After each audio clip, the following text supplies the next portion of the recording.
Tuendelee zaidi. Ambia mwenzako ni mbaya. Mwambie ni mbaya. Mwambie ni mwecheche. Alafu unamwambia angalia mgongo wangu, unamwambia weka mawe. Mwambie weka mawe. DJ, let you know mikono juu hivi, weka mikono juu. DJ, let you know.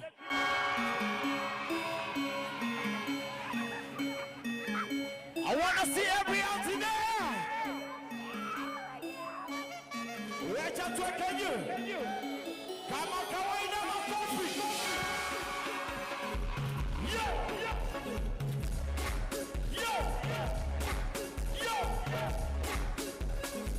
Are you ready? Everybody tuweke mikono.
I'm gonna be. Say. I'm gonna be like her. All right, that was my time. Yeah. Ladies and gentlemen, welcome to PDF. Wapinduru ya Larito. DJ Kelv. Wapinduru ya DJ Kelv. Welcome to PDF 2026 8th edition, day 3, Friday. Today we have lined up a lot of entertainment to you. Don't forget, leo jioni we have Kidum. Wapinduru ya Kidum. Yeah. Right about now, we are almost starting the sessions for today. I'd like to ask all of you who are out there, please make your way in so that you can start the program for today. We have amazing MCs. We have an amazing conversation on financing Kenya's future by Budget Hub, Budget Global, and also Inuka Nisisi, and including TISA. So let's all get settled in as we usher in the date for today. Welcome to PDF 2026. Remember, our hashtag is From the Dialogue on our social media. Welcome our MC for today, Ton. Amazing work you've been doing so far. Asante sana. Asante Wapinduru wewe!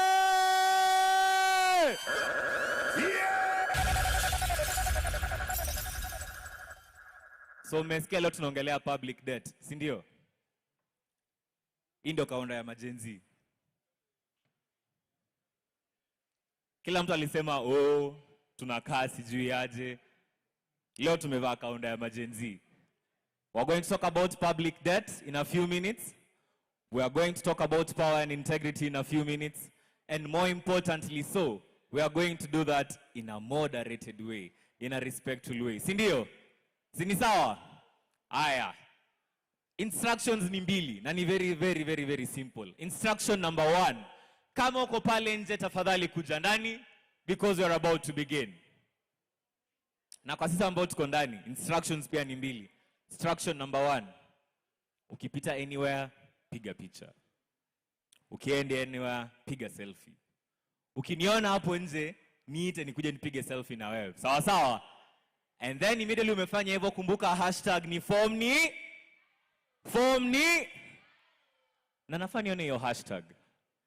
Follow the PD Festival on all our social media pages. Take pictures, make friends, na ukumbuke form ni dialogue. Sawa sawa? Na ukiniona, tulisema unapiga picha, niyo story inaishia hapo. Sawa sawa? Usiniulizie Instagram, usiniulizie selfie, usiniulizie namba labda nikupatia kiatu ama ya chief. Sawa sawa? I am a married man. I have one wife, Lucy, and I want to keep it that way. Sawa sawa?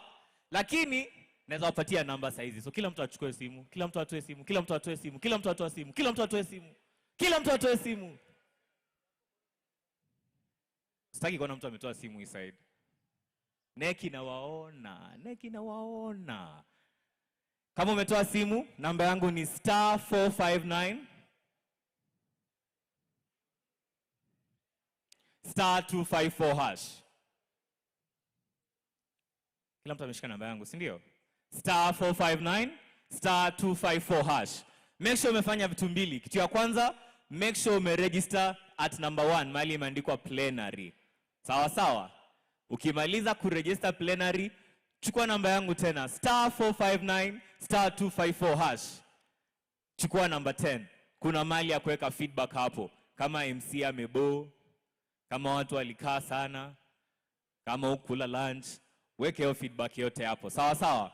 And in a few minutes we're about to begin. As I said, we are talking about financing Kenya's future, and we shall have this moderated by Bajeti Hub, TISA, and Inuka Sisi. Kwa hivyo, 2 very simple questions. Panelists wako ready kudance? Kwa sababu mimi niko tayari. Yeah! Si kila mtu ameniona hapa mbele. Panelists wako ready kudance? Panelists wenyewe wako wapi? Unajua nitakuja hapa chini niwachukue wote.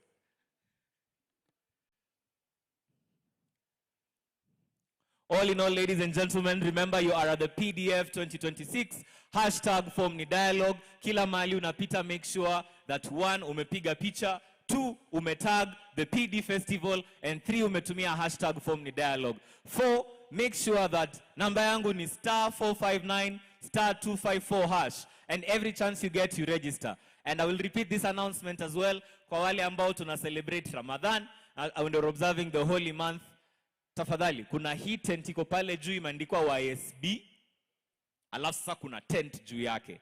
That is the prayer room. At any point, make sure that in the event that you have to pray, prayer room iko pale juu. Kwa wale ambao wameshiba mabao kama watu wa Manu, washrooms iko pale. Kwa hivyo tafadhali, make sure that you can use the washrooms. They are demarcated, ladies and gents. Watu wa Manu walicomplain jana ati niliwachomea. Mimi nitawasaidia aje. But anyway, thank you very much once again, guys. DJ! Yeah! Kwa hivyo, I have a very good friend, Isaac. Isaac, tafadhali mahali huko ningependa ujongee hapa mbele, kwa sababu we are ready for you. In the meantime, vile nimesema, make sure umeregister. And at all points, make sure you remember to take pictures, tag the PD Festival, and you remember #form ni dialogue. Kwa hivyo, before we begin, I would like us to do the national anthem and the East African anthem. Kwa hivyo tusimame tafadhali.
Afrika Mashariki, tuwezeshe kuishi kwa amani, tutimize na malengo yetu.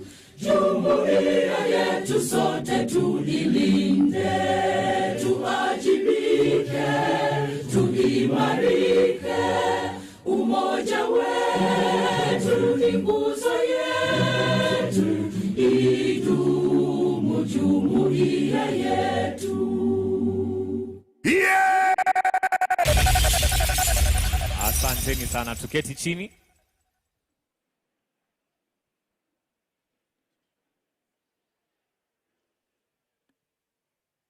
Now I want us to begin very, very quickly. But before we begin, nimeambiwa kuna rafiki yangu fulani anaitwa Ranches pale Kenswed. Ranches ako wapi? Wapi makofi ya Ranches wewe? Yeah, Masha!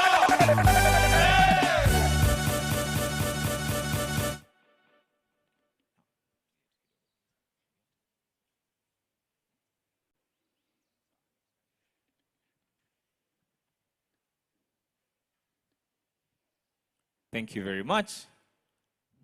Kwa hivyo kabla tuendelee, I would like to ask that our panelists come to the right side to the left side of the stage. We are ready to begin. Na kabla tuanze, I had a very good friend called Ranches. Amesema ako na presentation angependa kutuanzishia hii session yetu nayo. Tumesema we're talking about public debt, we're talking about financial security, na nimekuja na kaunda ya majenzi. Lakini acha tuone Ranches anataka kutuambia aje. Ranches is a student at Kenswed, and Ranches says he has a presentation for us. Ngoja kidogo. Tutulie tu hapo. Tumesema we have a rule here. All panelists, all moderators have to dance before they come to the stage. Kwa hivyo nyinyi tulieni tu hapo. Hakuna haraka. Now, Ranches has a presentation for us. Ranches, I'd like to confirm if you're ready. Akitayarisha mitambo pale nyuma. Let's not forget that hashtag form ni dialogue. Please make sure to take pictures. Make sure to tag the PD Festival, and always remember, namba yangu ni *459 *254 hash. Let us register and make sure that we remember that form ni dialogue. Good morning. So my name is Ranches 119 from Kenswed, and I have a presentation which is a rap song. It's my own. I wrote it myself.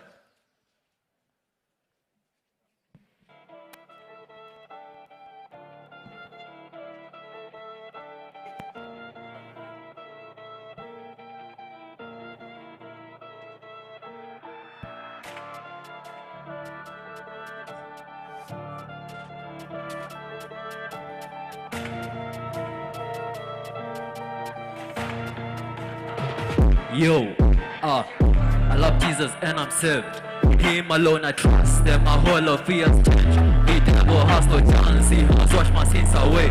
Now I know how to pray, and I shall never be afraid. Cause Jesus is the way, and every day I've go to bed.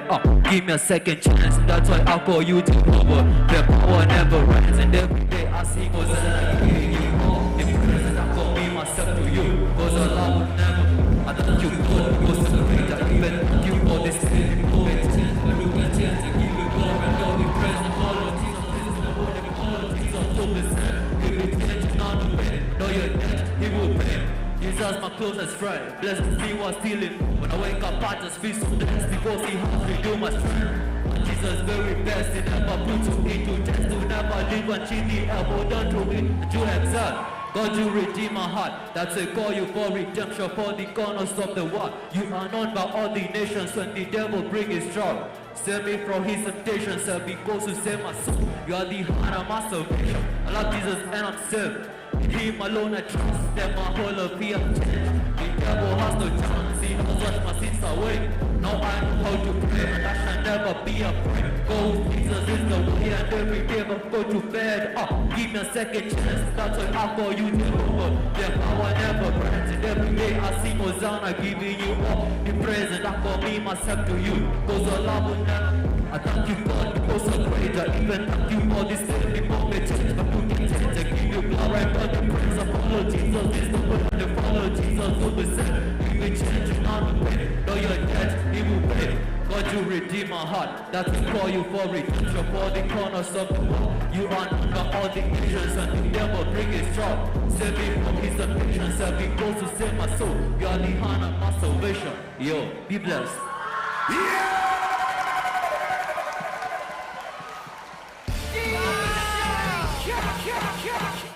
Can you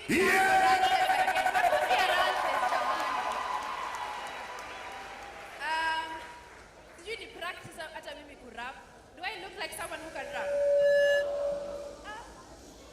Guys, you're betraying me in the morning. I don't look like I can rap. Wow, it's okay, guys. I just want to remind you again, we have our IEBC registration at the back. So come out, utachukua kura, tafadhali, if you've not registered, ni pale pale. Now, before we start, Ranches has started us off from a very high note. Makofi ya Ranches, uko wapi? Good job.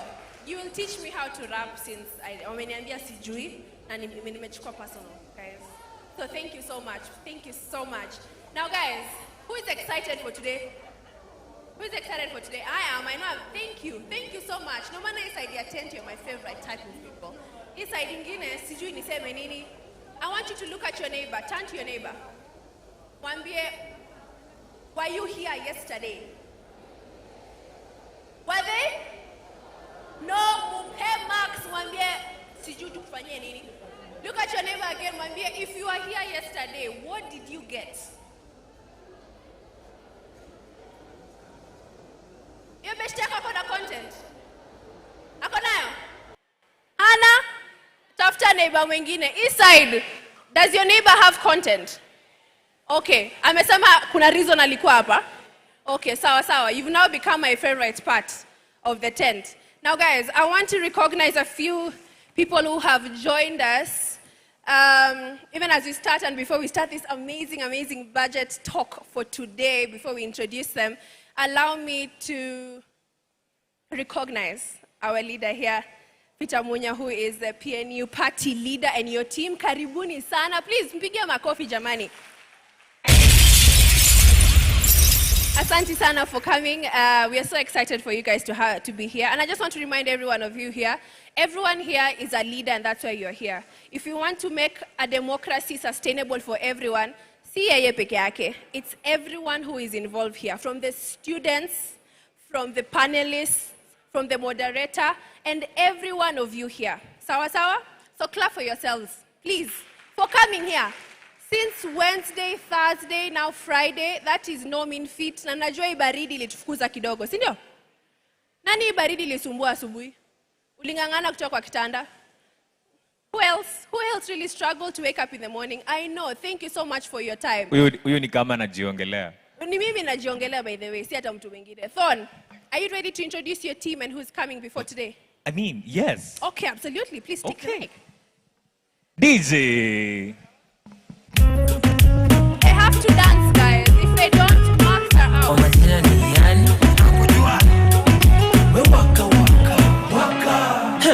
Ikibamba sana basi pull it up. Select a cheza doba once from the top.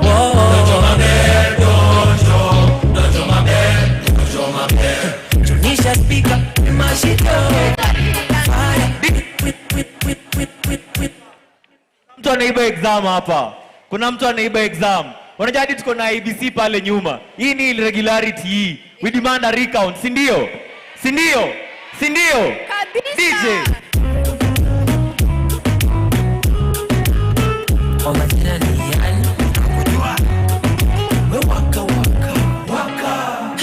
Ikibamba sana basi pull it up.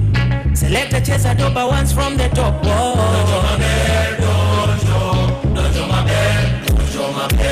Tunisha speaker, mashito. Fire, you light it up.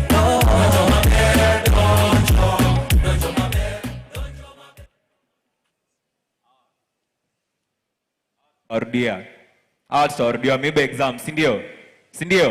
Bani sawa. I want to hand over the session to our moderators for today. Once again, kindly let us listen, let us engage, na tukumbuke at all times. Form ni.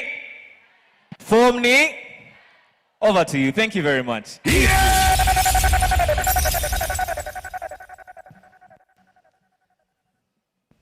Good morning, everyone. Do we have Gen Zs in the house? Do we have Gen Zs in the house? Nisikie nduru yenu basi. I'll see Gen Z. Do we have Gen Zs in the house? Do we have millennials in the house? No. All right, good morning. It's really important to have you this morning. My name is Mudoki Nyamai. One of the co-founding directors and hosts for this session with our partners. And I want you to welcome you to this amazing conversation that we are going to be having today about financing Kenya's future. So today we are going to have conversations around how the decisions that the government is making about the taxes that they collect from you and me, and how they utilize those taxes, the debt that the country carries, and how that affects the services that you get at the local level. So we are going to have an amazing conversation, and I also want to take this opportunity to welcome Honorable Peter Munya to join the panel. He will be joining us. Wapi makofi yake?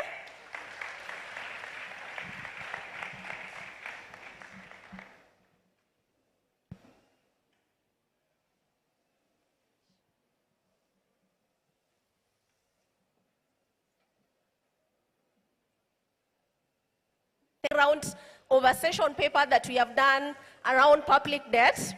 We don't want to assume that everyone is conversant with the PFM conversation, and I would want to request the media team to project the QR code where we can be able to access the paper. But before I begin, how many of us here have access to a local clinic or dispensary where you come from? By show of hands. How many of us have access to a local clinic or a dispensary where you come from? I can see. I don't know people from this side, it's like they do not have access. How many of us have access to local schools where we come from, schools and education? So the conversation that we are going to have here today is basically trying to connect and to show how the government decisions around borrowing, for the government to be able to provide the services that they give us. One of the ways they raise revenue is through taxation. All of us here pay taxes, but also when they spend more than what we have collected, then they have to borrow. And part of the conversation today will be on public debt and how that connects to service delivery, to devolution, and also businesses and social enterprises. So I'm joined by amazing panelists who work at the intersection of those areas of work, and we are going to be hearing from them.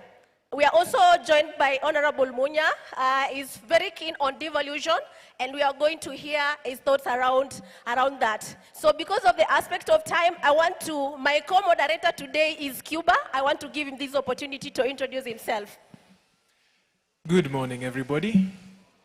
My name's Cuba Houghton. I'm a passionate economist and Kenyan, and I'm here today in that capacity, and I hope we'll have a great conversation today. It is very cold, but we hope that the conversation will warm your hearts and your minds. Let's jump right into it. So I'll start with Honorable Peter. You're a former member of parliament for Tegania East, former governor as well of Meru County, and also a former minister of agriculture. And so my question to you is, as we start the conversation, a lot of people in the room here are wondering how it is that we have so much public debt, so much that we owe, so much that we collect in taxes, so much that we are selling in terms of our public assets like Safaricom and Kenya Pipeline. But there are still challenges of service delivery. A lot of people are trying to reconcile or match these resources that we have and the realities that we face. So perhaps from where you sit, having worked in government, where are some of the challenges that refuse to turn financing into services?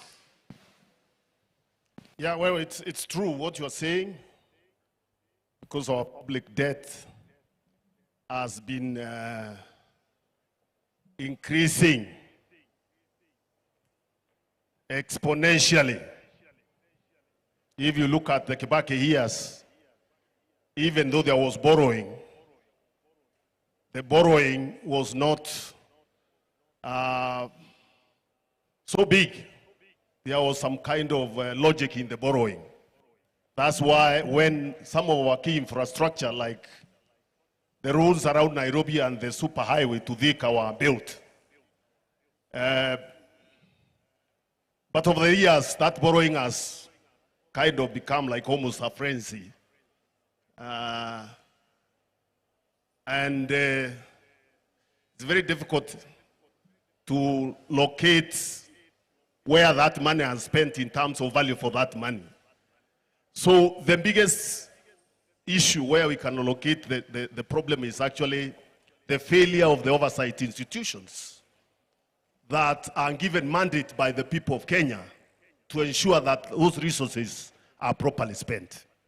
The National Assembly, the Senate, the County Assembly, the county assemblies across the country. That's the primary responsibility. Those are the institutions that are given by mandate by the people elected specifically to go and ensure resources, whether borrowed or raised from our taxes, are properly spent. Of course, the executive arm, which also has the mandate to spend also has a responsibility to budget properly, spend properly, prioritize the spending in terms of the key challenges that require to be sorted to make the country better. They have also failed. But I would put the biggest failure on those who are given that primary mandate to oversee the spending, the raising of the money, and accountability. But I would also put the responsibility on the citizens, because the citizens are the voters. When you are voting, do you take time to figure out what kind of people are you voting into office? Because at the end of the day, it is not one Kenyan or two Kenyans who will determine who are in office. It's us, the collective people of Kenya, who will be determining the quality of people we are putting in our offices in terms of voting. So there is a responsibility to the citizens too. Because why do they keep putting those kind of people in offices? Is it because we don't have people who are better than those who are in those offices? So there is that primary responsibility also on the citizens. And that's why some people argue that people get a government they deserve. You get a government that reflects you because you are the one who votes. So your values and the values of that government perhaps have some similarity. So, of course, having said that, we still require a lot of sensitization in terms of citizens' engagement to ensure that they also understand that mandate of why they are voting and what kind of people they should vote for. Thank you. Thank you for that. I think it's clear that there's responsibility on the side of government, but also responsibility for you as a voter and you guys as future voters there on the side. Perhaps let's turn to a citizen perspective. So, Rosalind Asena, you are dignity and gender advocate. I am too, and so it's a pleasure to have you here. Do you see a connection between what the government is doing around taxes and public debt and privatization or securitization, all the issues, and your lived reality, the services that you see you and your community enjoying? Is there a connection or a disconnection? Thank you so much. Good morning, all. My name is Rosalind Asena, and as you said, I'm a dignity advocate and gender responsive budget advocate.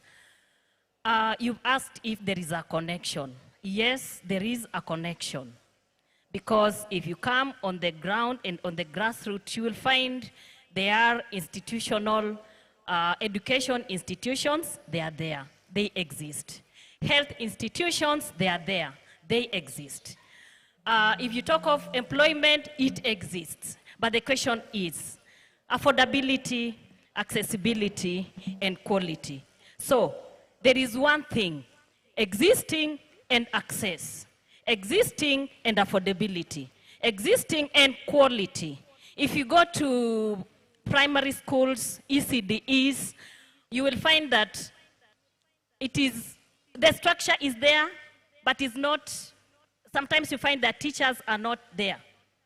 Or they are there, but very minimal. They can't serve the backlog of the pupils who are in that school.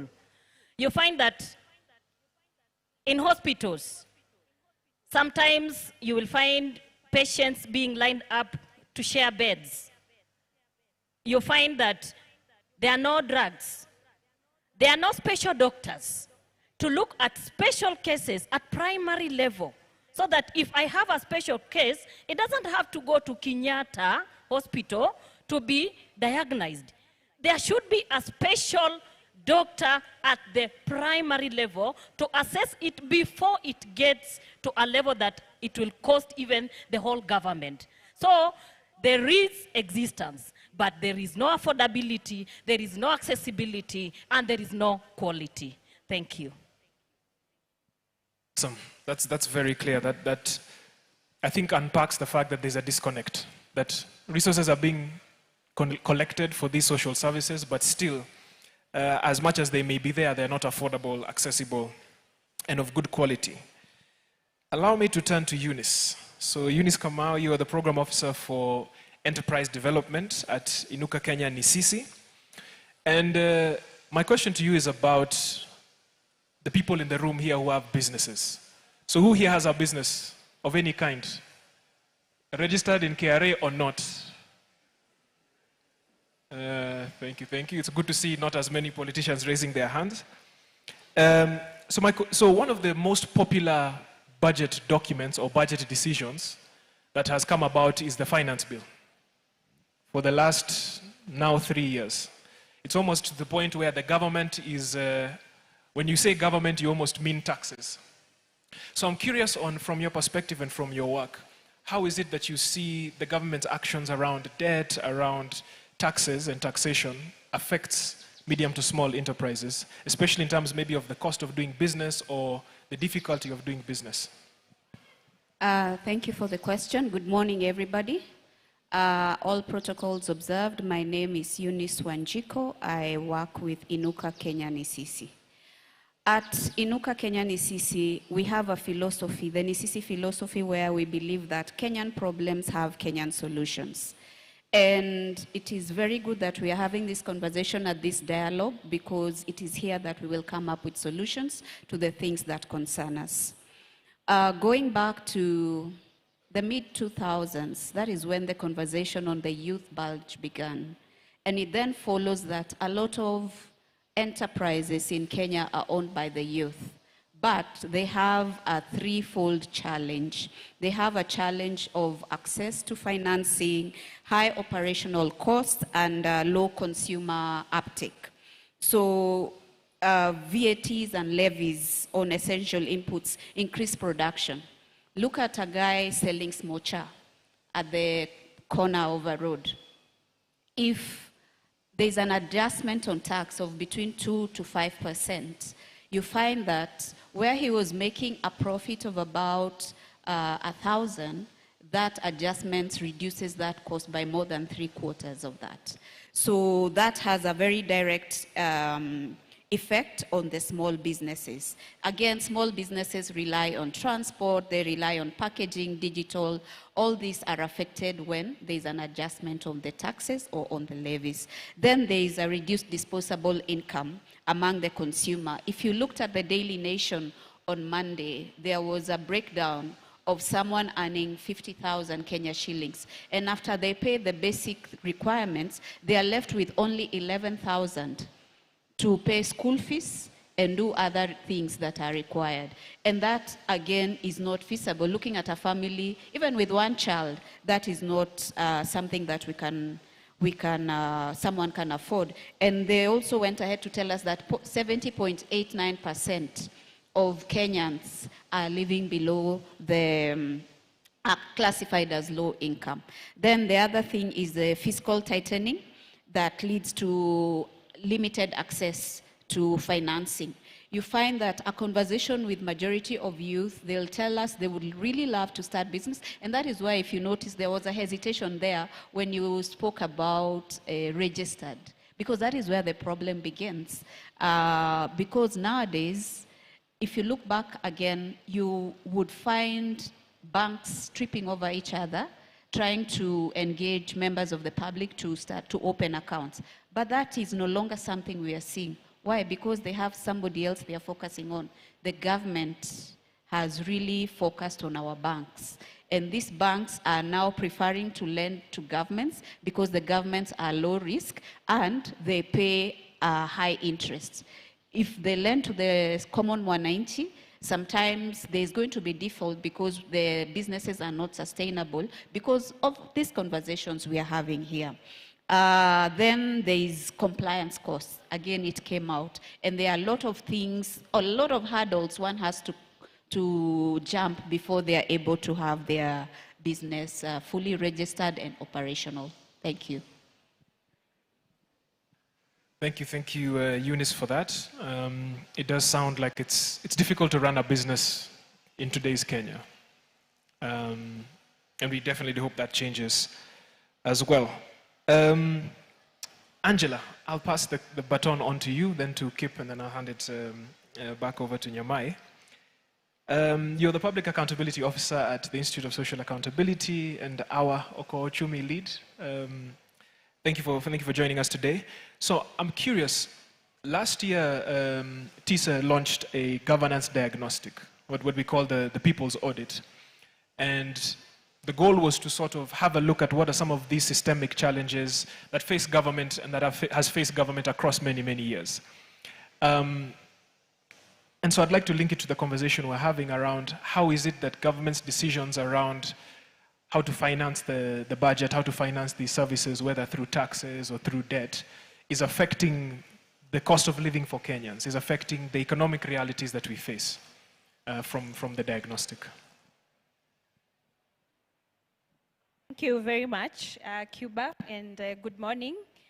Yes, my name is Angela Wangeshi, working with the Institute for Social Accountability and Okoa Uchumi campaign. I hope by the time we are done with this festival, we will get to engage more on that front. But as Cuba has mentioned, last year, Okoa Uchumi campaign launched a report. So it's the People's Audit.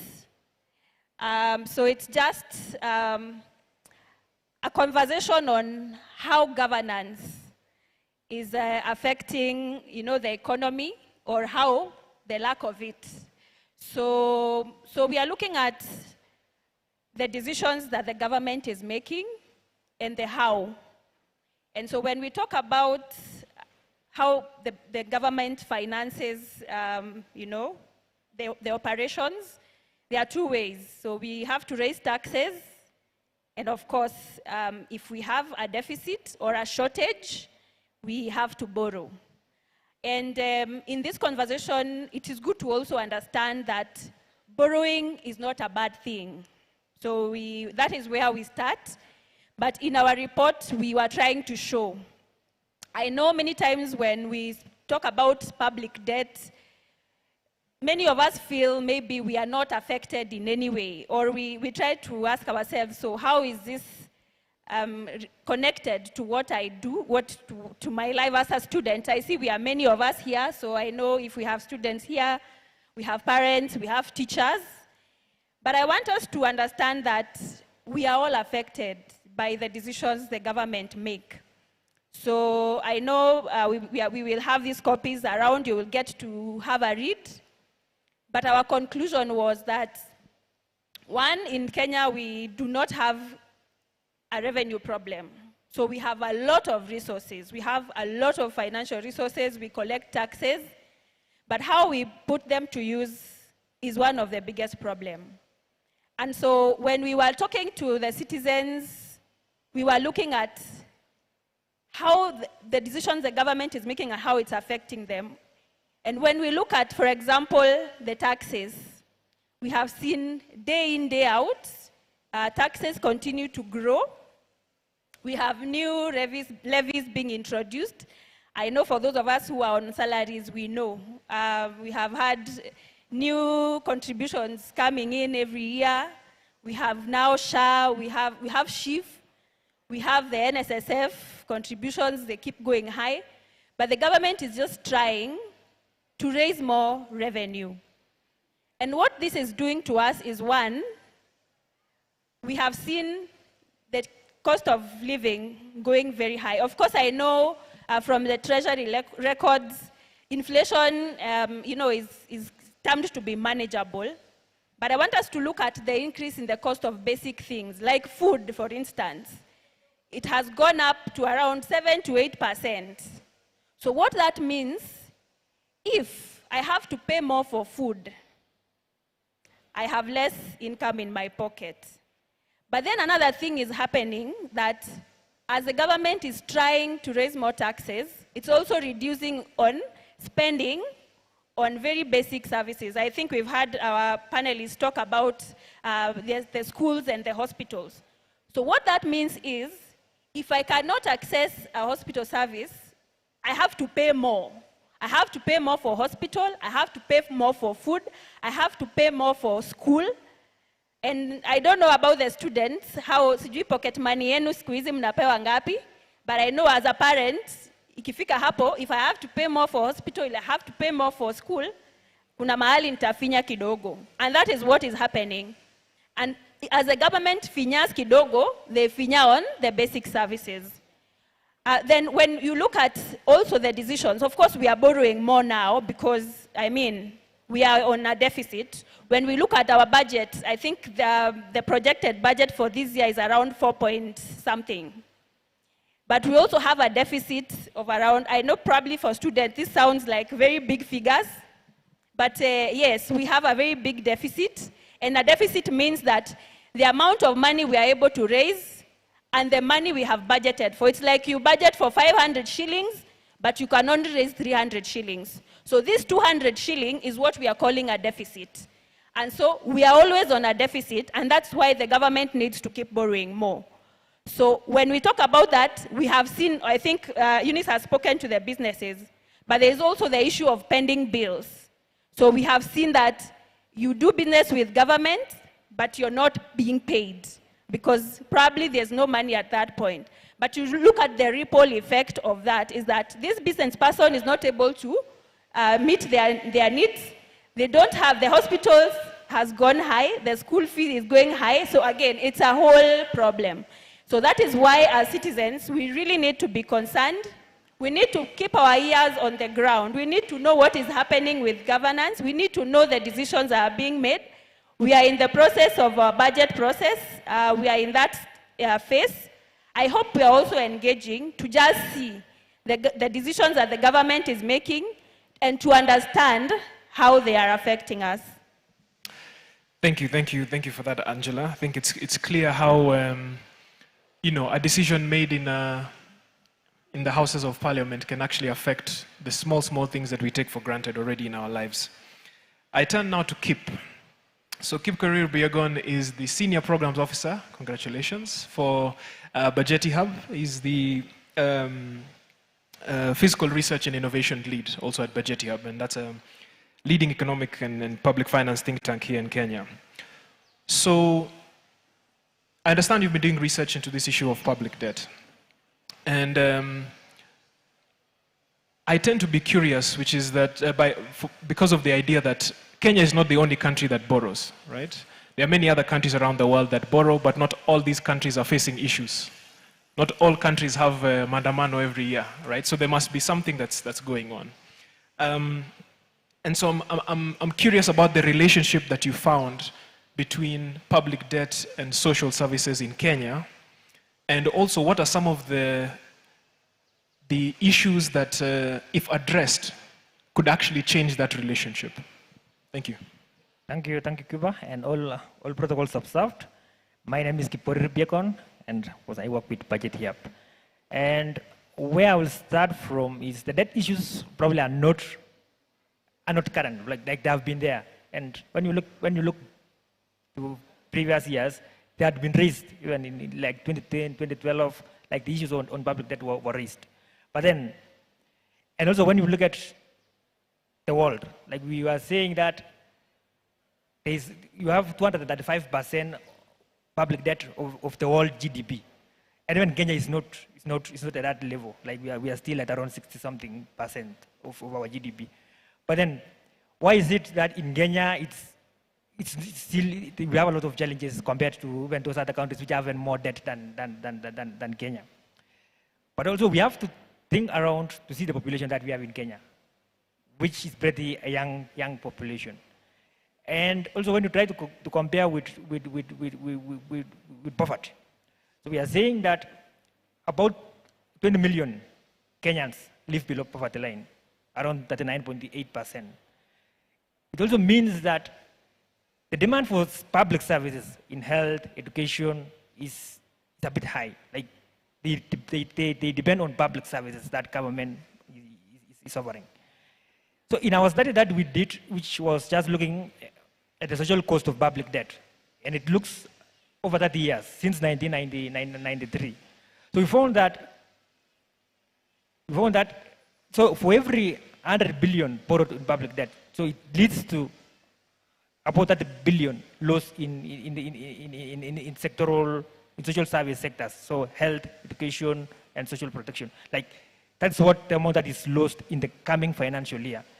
So it means even in the long run, people will tend to, as people even demand for more services, they are not able to get those services because government is already in a tight space. And it's also very interesting to see that our revenue has been growing.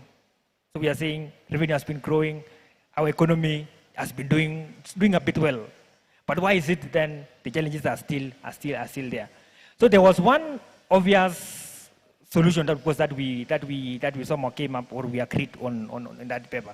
That of course improving governance could eventually lead to somehow positive repercussions at the end of the day. Like there will be some positive, we might be able to see the positive impact of public debt rather than seeing the negative as we are seeing right now. Because remember, these decisions that were made several years ago are the ones which we are feeling right now. It means even if government decides today to improve governance, so for example, to ensure that public are more involved, so reduce cost corruption, and it will in the long run might be able to ensure that it might be able to lead to better use of the resources available on public debt. And also governance said something around that we cannot be, some of the resources that were borrowed cannot be traced. For example, we might find projects in our communities are stalled or not doing well. But also something that is also very interesting, and this was just in the recent discussion by Debt and Privatization Committee around commitments. So government is being a lot of commitments, probably based on projects or loans that have been borrowed and have not been utilized. So you tend to find that, so you have to pay these commitments in billions. So it meaning that we are losing in double. Like you are losing now, and like you are double losing the resources that you are borrowing, and you have not been able to utilize those resources. So even ensuring that governance are well scrutinized and ensure that they are in place. It means those kind of leakages will not happen. Then it means it will be able to improve. But also when you look at the current framework that has been put in by government, then to realize they are talking about, for example, zero-based budgeting. It's there, but in most cases it's only there in paper, which means it has not been actualized so that it can be able to ensure that even sectors, let's say health, education, are able to get the consumer rate resources that they require. But also remember, education, health are sometimes not the major beneficiaries of public debt. Because remember, these are more of recurrent or social service kind of sectors. So it means they are not big on development. They are big more on the social side. Meaning, when you also try to look at that, for example, in education, you will find the last 5 years between that 2020 financial year, you realize only about 5% of debt borrowed went to education. Like that's a very small percentage compared to sectors like energy infrastructure, which tend to take the big chunk. But then, at the end of the day, the sector that will suffer most will be the social service sectors because they don't directly benefit. They benefit, but not directly. So it's somewhere on the direct side.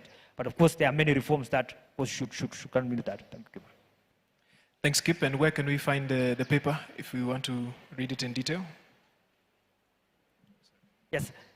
So our paper is published in budgetyhub.org. And also our exhibition booth is just towards the end of this upper side. Then you can also pass there, you'll also be able to be shown. But just go to budgetyhub.org and you will be able to find that paper. Also follow our pages, social media, just still budgety upon X and LinkedIn. You'll be able to find the paper that we publish. It's not a very long paper, it's a brief paper.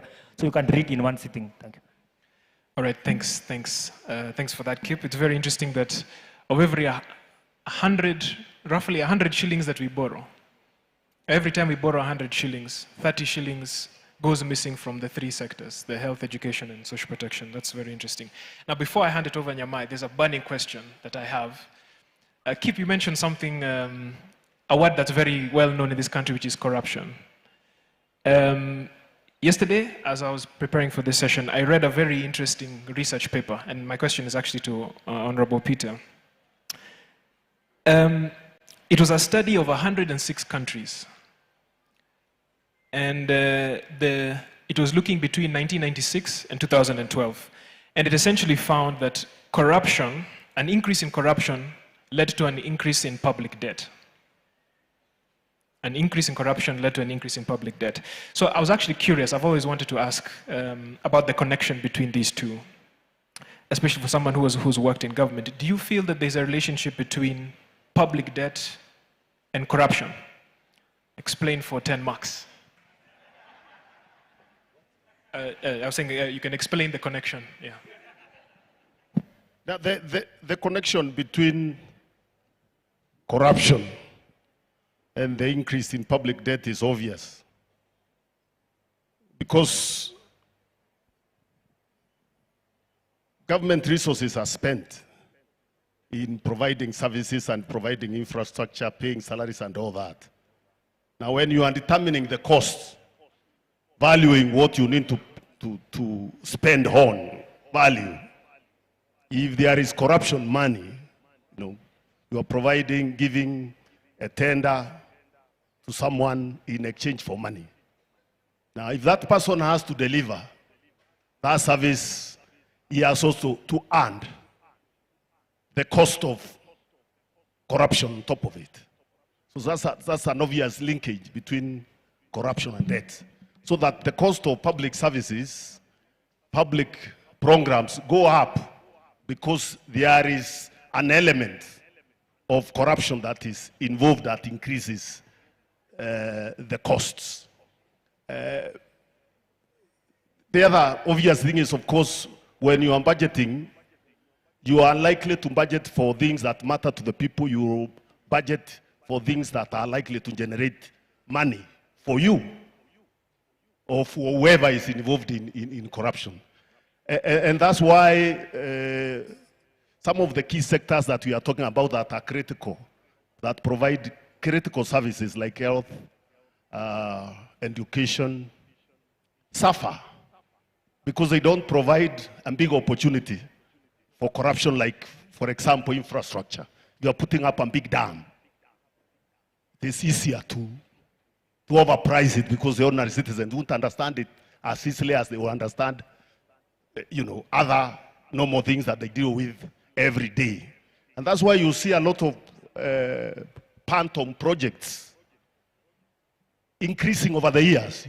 This one here, the other one there, I don't know what, billions of money being spent on them. But if you audit them in terms of actual value, in terms of what they will provide to the people in value, and also in terms of actual costs, you will find some of them costing 2 times, 3 times.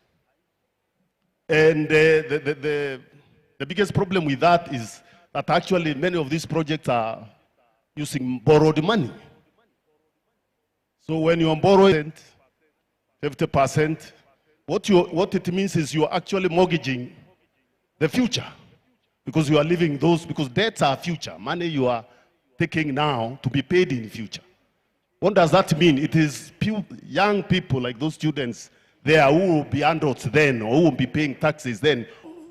That linkage is very clear, and that's why you will compare some countries where there is proper management of public services, you will see costs differ. You go to some neighboring countries that are run very well in terms of managing costs. If you go to Rwanda, for example, where corruption is not taken like a joke, things are taken very seriously. You will find similar services costing less there, or costing even half than they would cost here. Why? Because of that element of corruption. And so this is the danger, because you are spending resources that will be generated by other people who are, some are not even born.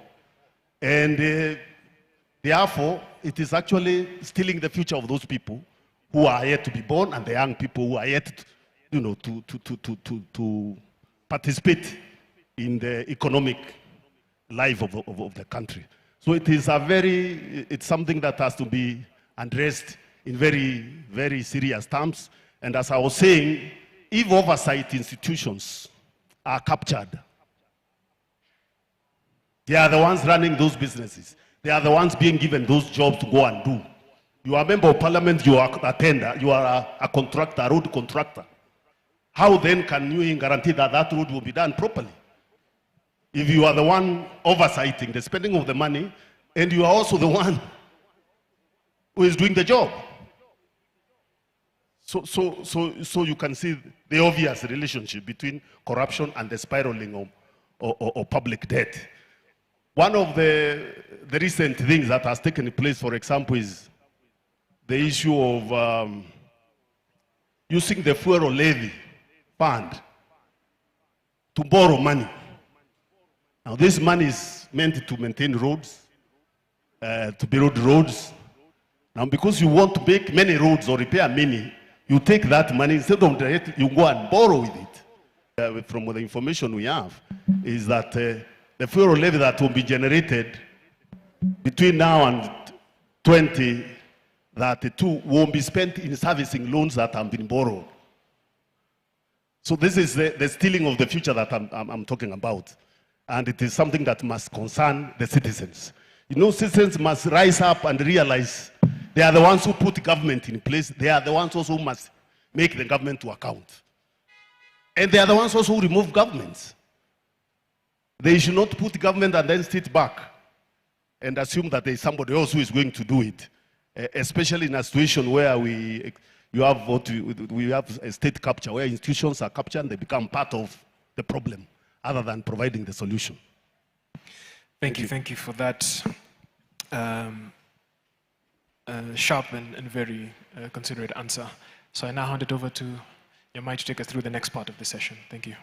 Thank you so much, Cuba. Because this conversation is a dialogue, we have a mentee that is running. We would love you to scan. I can see already some responses are coming out. For the students, I don't know whether you carried your phones with you, but we are going to be giving you opportunity to ask questions. For the rest of us who have smartphones, kindly you scan through the QR code. It will give you a link. You put the password, and then you are able to respond to the question. We want you to be as engaged as possible, even as we are having this conversation. So in the next round of question, we will be coming back to just go through what we are getting from the audience, and also get to hear from our future, the students that we have in the house. We've had amazing conversation from our panelists. But how much are we talking about here in terms of debt stock? As of 2025, as of 2025 June, the debt stock had reached to 11.45 trillion. And the projection for this year is that the debt is likely to reach 14 trillion. And I love that the panelists have been able to show the relationship between the rising public debt, the cost of servicing the debt, and what that means to the basic services that all of us access. One of the things in the government fiscal consolidation plan that the government is undertaking, that of expanding revenue mobilization, but also working towards reducing the budget deficit. And Wangeshi explained to us what a budget deficit is all about. When the government is spending more than they are collecting in terms of revenue, then that creates a deficit, then has to be met through borrowing. According to the statistics that we have in the recent paper from medium-term debt management strategy, we were able to see that most of our debt is foreign currency denominated, meaning that we borrow in foreign currency, and that means when we are repaying, we also have to repay in foreign currency. And that is up to 47%, because 47% is the total external debt and 53% is the domestic debt. And a study that we did showed that as of 2018, the transfers that go to the county governments reduced compared to the costs that the government is utilizing to, on debt interest. And we saw the projection for the incoming financial year 2026-2027 that the government is going to utilize up to 1.3 trillion towards debt-related costs and obligations. Honorable Peter Monya, you have worked closely with the counties. And one of the challenges that we are seeing in the county government as wananchi wako mashinani, watu nasema hivyo, wananchi wako kwenye county government. And one of the challenges that we have seen is even as the revenue is growing, because the statistics show that revenue, that is tax revenue, grew by an average of 10% in the last 10 years. But the resources that are coming to the county keep on reducing in terms of the equitable share.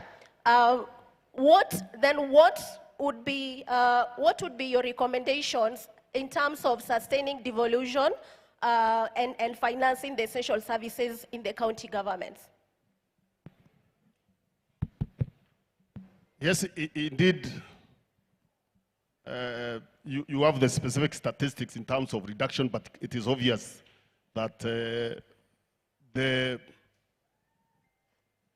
the revenue growth that has been taking place has not been reflecting in terms of revenue, even in terms of the revenues going to counties, even though the share of revenue has been increasing. And the share of revenue in law is basically the resources that are collected by the government in terms of taxes are supposed to be shared between the two levels of government. The revenue that is directly collected, not revenue, for example, that is collected by parastatus, which is meant for sustainability, is the revenue that is directly collected in terms of taxes. It's supposed to be shared, and there is a formula in terms of sharing where 15% minimum is supposed to go to the counties. 15% of the revenue collected in that year. Now, the biggest challenge with this, the reasons why it keeps increasing, but not consummary to what is going into the counties. One of the reasons, obviously, is when the debt increases, when you keep increasing the debt, you are reducing the share of revenue, because you are supposed to provide for the debt before you determine what you are sharing. So every time more money is borrowed at the national level, it is obvious that the county revenue will go down. because you are supposed to provide for debt servicing, and then you are supposed to provide for pensions and salaries, largely pensions, before you determine the share of revenue. So that's one factor. The other factor, of course, is that the national institutions that are supposed to ensure that counties get equitable share that they are supposed to get do not do their job, and sometimes they are in cahoots with the national government to deny counties the resources. And this largely, the responsibility largely lies with the Senate. It is the Senate that represents county interests at the national level, and when you are negotiating the formula for sharing revenue, every financial year, it is the Senate that is supposed to ensure, because it can't start without Senate. It will originate from National Assembly or originate from the Senate, but eventually both houses have to agree in terms of which money is going to the county. So when you see money going down, what it means is the foremost institution that is mandated to support the counties in terms of ensuring the equitable share goes down there is not doing its job. And Thank you. Your guess is as good as mine in terms of why that is not happening. Thank of you. course, the other Honorable point, just to finish, is that kindly, the counties themselves, as institutions, are supposed to lobby. They have a committee that is supposed to work.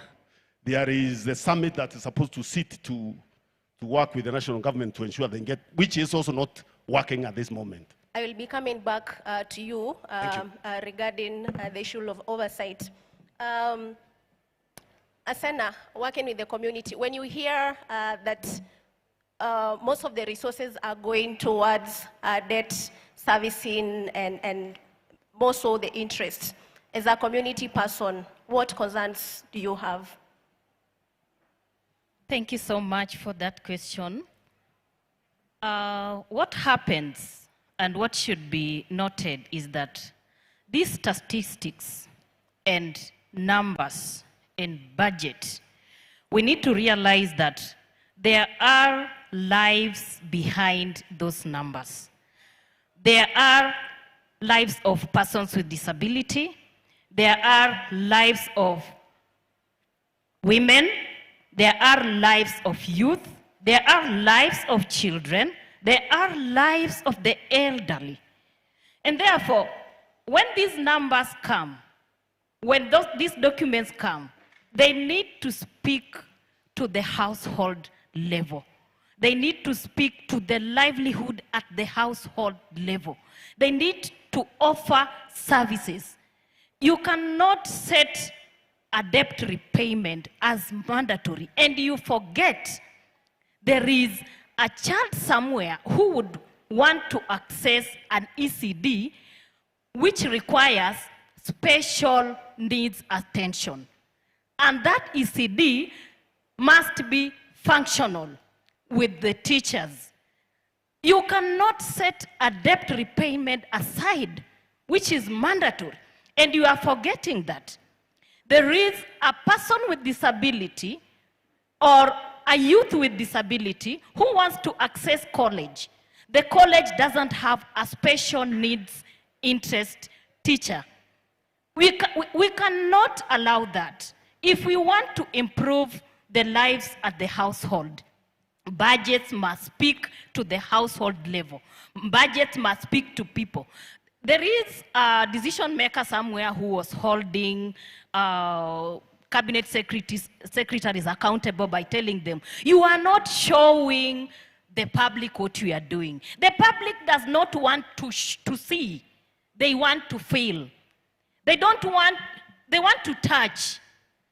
They don't want to be shown, listen, this is what the government is doing. No, we want to feel, we want to touch, we want to breathe the warmth of what budgets are doing for us. Thank you so much, Asena. Thank you so much, Asena. My next question will be to Kip Koril. You spoke about zero-based budgeting as one of the approaches the government is undertaking as part of the reforms. We have also seen that part of the things that the government has introduced, especially this year, in the budget policy statement is introducing National Infrastructure Fund. I think whose public participation was taking place in the previous weeks. And also, creation of sovereign wealth fund and other reforms that are related to state-owned enterprises.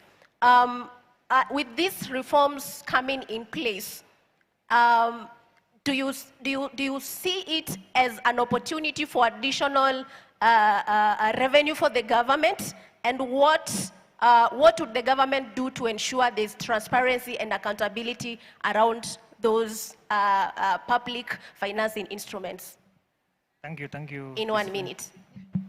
Yes. So I would start with of course, the way the issues of debt has been resolving. When you look at the last years, it has been more on transparency. Now it's taking a different shape. And also when you look at what Nyamai have just spoke about on infrastructure fund and whether it will improve the situation. So in my view, I feel government is trying to take a shortcut. And the ideal situation, of course, would be first to reflect on the challenges that, of course, we are facing as a country, especially on that, and not to kind of just do like a shortcut, which in the long run, it might not address the debt issues.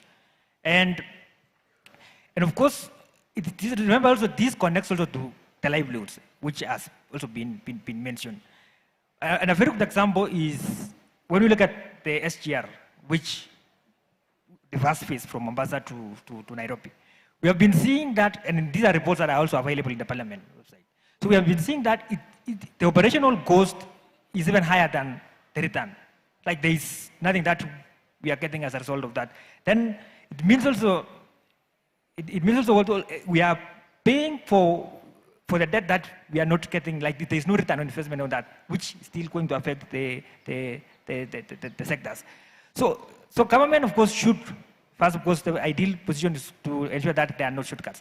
But we are saying that, of course, there have been good level of transparency, that there have been, over the last few years, transparency has been improving, which, especially on that, which is good. But the other side of accountability is an area that we really need to focus, even as citizens. Because remember, Kenya's budget cycle offers various opportunities for us to engage. It means, even as citizens, we really need to get into those spaces and be able to question, ask all those things, all the decisions that government is trying to make, whether they are taking in short term or in long term, because those decisions will eventually affect us in the long run. Even the decisions that are being made around domestic debt and the focus. Remember, we usually say that the maturity of domestic debt is short. So meaning when in the next few years, we might not be out of the situation that we are in right now if we don't take care of on that situation. And of course, zero-based budgeting could be a game changer if well implemented, not just being mentioned in the reports, because it does not yield any results. And when you see sectors, it's still incremental, like the budget for health or infrastructure is still going up, not probably being done the way it should be done in that line where they are saying that we need to really do a zero-based budgeting where they justify the projects that probably are not necessary to be done right now, probably should wait first for it so that we are able to get the services and all that. Thank you. Thank you so much, Kip Koril. Anchi, I'll be coming to you, but before that, allow me to acknowledge the presence of former CJ Maraga. Karibu sana. We are honored to have you in our conversation. This is where we are talking about financing Kenya's future. So you just came at the right time. Thank you. So just reflecting on back to my panel, just reflecting on the same question that Kip Koril has spoken about. I know TISA has been very vocal around social accountability. And also going back to the study, the people's audit that you did, one of the things that is coming out clearly is that as the public debt servicing cost is increasing, we are also seeing reduction in the disposable income in the pockets of the people. Especially in Kenya, where there is a lot of borrowing domestically that is taking almost 80%. Where does that leave businesses? If a young person who runs businesses and I want to access loan and I'm competing against the government, where does that leave small businesses that are run by young people and women? Yeah, thank you. So just building on what my fellow panelists has talked about, I know as young people, we are the majority in this population, just so you know. And I like that we have heard about, we talk about intergenerational injustice. Because like we've heard, we are committing revenue we will be collecting in years to come to pay for debts we are taking now or that were taken way back. So I want you as a young people seated there, 13, 14, 15, think about, we are already budgeting for your taxes. For debts we took maybe 5 years ago, 2 years of debts we are going to take today. So if anything, you need to be very keen on that. And that is where the social accountability issue comes about, that we need to be involved as citizens. We need to be engaged as citizens in these decisions. And part of what we recommend in our paper, what is supposed to happen, of course, there are so many issues. We've talked about corruption, we've talked about the misuse of the funds. But one of the things that we have recommended is, I remember we said borrowing is not the issue. The issue is how we use the borrowed funds. So let us start from, can we use the borrowed funds in the right way? What are we using this debt for? Are they benefiting us? We've heard about thinking about the people. We need to put people in mind when we are budgeting, when we are borrowing. And so one of them is putting the money into good use. The next one is involving the citizen. And how do we involve the citizen? One, we have to provide that information. That information needs to be available. It needs to be, the government needs to be very transparent. At the moment, we have details missing of, how much have we borrowed, what are the interest rates, what are the conditions. Remember, even for you who go to Shylocks, you have terms. So some loan is attached to your title deed. Some I see people coming to your homes to, take your household items. What are the terms of these loans? So we have that information missing. And another thing we need to do is, can we have a true picture of our debt situation? I think we need to agree that we are in a debt crisis at the moment, and that will be our starting point. We first have to admit that we have a problem. We have a debt problem, but how big is this problem? Because remember we are talking about external debt, about domestic debt, but some other, liabilities are also debt and are not factored in. When we talk about the 12-point-something trillion, a lot of other liabilities are missing. So the state-owned enterprises, the money that they owe is not captured in the amount of debt that we are talking about. The pending bills are not captured in the public debt we are talking about. So can we have a true picture of what amount of debt we owe so that we start solving our problem? I think the other issue is we need to have consequences of this misgovernance. So Honorable Munya has spoken about corruption. So why do we let the corrupt people get away with it? So we have seen how corruption is affecting our debt problem. So do we keep closing eyes and pretending? So we have corruption in 2018, they get away with it. 2024, they get away with it. And then we continue saying corruption is a problem. So what are the consequences of this misgovernance? So can we have a framework where we also have that? And I think lastly is to have, we said the public needs to be involved in that. Of course, it means a lot. We attend public participation forums, we give our input. how much of that is taken up? I hope for those of us who know, IMF has been around for a while. So we know what the IMF Fiscal Consolidation Program has done, the conditionalities and what they have translated into. What are the frameworks of engaging the citizens in some of these processes? So we need to have a citizen-centric processes that have the citizen in mind. And of course, we have quite a number of the recommendations. So when you have the paper, you're going to have the true picture of the reforms that needs to go into it. Thank you. Thank you so much, Angela, for those remarks. Eunice, as I come back to you, and Cuba will be preparing to see what we have from the audience as I finalize with the Eunice.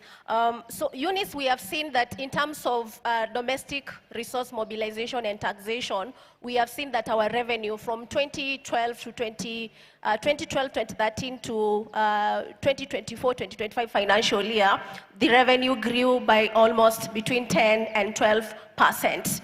And the government is implementing the medium-term revenue strategy alongside the fiscal consolidation plan, whereby part of the fiscal consolidation is to expand tax bases. What would be the ideal environment for the fiscal framework that we have now? How would it look if we are to lead successful enterprises for the people in the country? Thank you for that question.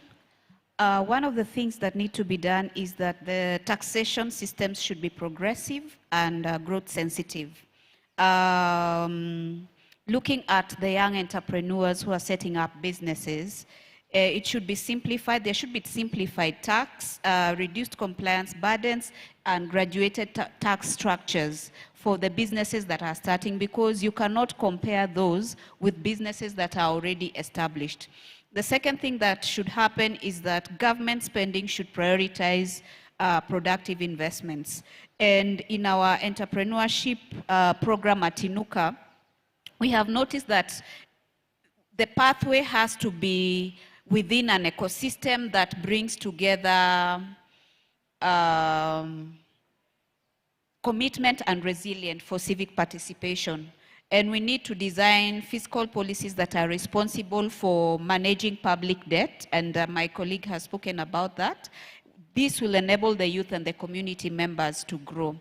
I'll share with us a few statistics that can be found at the Kenya National Bureau of Statistics. You look there, you're going to find that MSMEs contribute 40% of Kenya's GDP, and they account for over 80% of employment in Kenya. In 2022, the MSMEs created 80% of jobs. That is about 16 million Kenyans, according to the 2023 economic survey. So out of the 600 jobs that were created, 900 new jobs were created by MSMEs. And over 98% of businesses in Kenya are MSMEs. So this conversation really needs to see how we ensure that they thrive. The 2024 economic survey reported that the informal sector created 720,900 new jobs in the 2023, accounting for 85% of all new jobs. And these 98% businesses operate in the informal sector, but there is limited access to credit financing. Private sector growth dropped from 13.9% to about 4% in 2024. And this was as a component of inaccessible financing. Then there should be access to affordable capital for youth. We spoke about that. And we all have the Nyota financing that is not even 2 months, and it seems to have stalled somewhere along the way. Then finally, in line with what Angela has said, need for stronger transparency and accountability in public spending, because Kenyans want to see the borrowing work for them in terms of infrastructure, in terms of training opportunities, in terms of a supporting environment to grow the business. Thank you. Thank you so much, Eunice and the panelists. So in this section, we want to turn back to our audience. Our colleagues, Eve and Faithan, will be passing the microphone, but I don't know whether something is on the Menti. Cuba will be taking us through that. Yeah. All right, thank you. And thank you, panelists, for your amazing discussion. We're just going to try and read some of these, because time is fast spent. I'm going to try and read some of the submissions that have come, and then we'll be able to get one or two from the crowd, especially also from our honorable guests. So the question was, what approval and transparency process should government loans go through before they are signed? So we have some submission here saying citizen participation, full disclosure to the public. Someone is saying parliamentary approval that's backed by some public participation, credible public briefings by the concerned public agencies. Okay.